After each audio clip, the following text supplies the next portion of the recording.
Nag-viral karon ang pagsita sa upat ka masakop sa probe team sa usa ka orange vendor din makita nga nakakayag ang iyang tinda.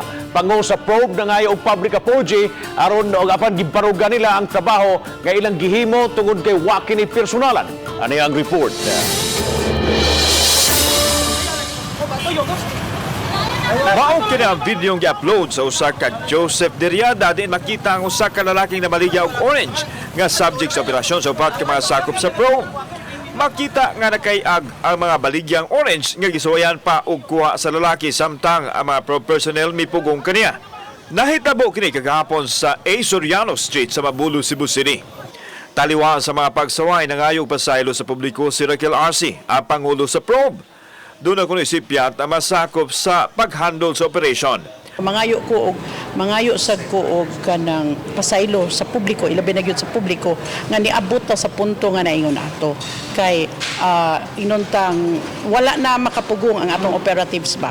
Apang giklaro ni Arce, igo lang naghimo silang trabaho ang iya masakop sanglit. Kanunay na kinigibadlong apan wa gyud mo patuo. Gani gisubalik ni Arce ang vendor nga maoy mikay ag siyang tinda nga wa makuhai og video. Nakadawat ni ang team, nakadawat ni og complaint from the vendors, katong 5 ka vendors nga wala nakatinda.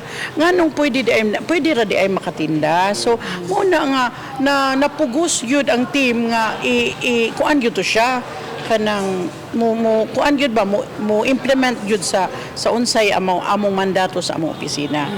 Gisalig na sa probe sa City Legal ang investigasyon aron why bias. Sa pagkutlo nining balita, wa pa kakuhai siyang habig ang orange vendor. Kauban si Rod Prado, ako si Alan Domingo. Balitang Bisdak.